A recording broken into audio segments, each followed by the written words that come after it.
दूध, जायफळ, दूध, हळद घेऊन झाली. युट्यूब, व्हॉट्सअप, फेसबुक, इन्स्टा सर्ववरचे नुसके करून झाले आणि तरीही आम्हाला रात्रीची झोप येत नाही. पहाटे कुठेतरी आमचा डोळा लागतो. मग सकाळी आम्ही 11 वाजेपर्यंत उठतो आणि मग ही जी विशियस सायकल सुरू होते. निसर्गाने ठरवून दिलेल्या दिनचर्येच्या विरुद्ध जेव्हा असं वागणं आपलं सुरू होतं, तेव्हा अनेक शारीरिक आणि मानसिक व्याधी तयार होतात आणि त्या मानसिक आणि शारीरिक व्याधींसाठी आपण डॉक्टरांकडे जातो आणि साईड कंप्लेंट म्हणून जेव्हा सांगतो की रात्रीची झोप येत नाही आणि घरात सर्वांनी ऍक्सेप्ट केलेलं असतं की बाबा ठीक आहे, याला रात्रीची झोप येत नाही म्हणून उशिरापर्यंत झोपतात. त्याच्यामुळे सर्वजण इट्स ओके करून सोडून देतात. परंतु याचा आपल्या शरीरावर खूप गंभीर परिणाम होतो.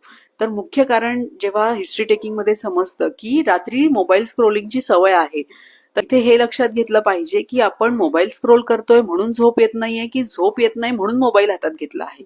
तर आपण जर पहिल्या कॅटेगरी मधले आहात तर इथे आपण याला आजार बनवण्याची प्रक्रिया सुरू करतोय. हे केवळ लक्षण पहिल्यांदा असतं, सवय लागते आणि नंतर ऍडिक्शन. हे लक्षात घ्या की आपल्याला कोणत्याही वयामध्ये ऍडिक्शन लागू शकतं. हा ऍक्सेप्टन्स महत्वाचा आहे. आत्मपरीक्षणाने आपल्याला हे कळणार आहे की ऍडिक्शन कडे होत चाललं आहे आणि ते आपण सहज संयम ठेवून त्यातून बाहेर पडू शकतो. स्क्रीन पासून दूर राहायचं झोपण्यापूर्वी.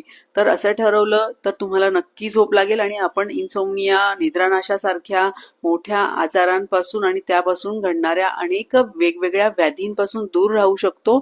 तर आजच लक्षात घ्या, वेळेवर आपलं व्यसन ओळखा आणि त्यापासून निवृत्त व्हा.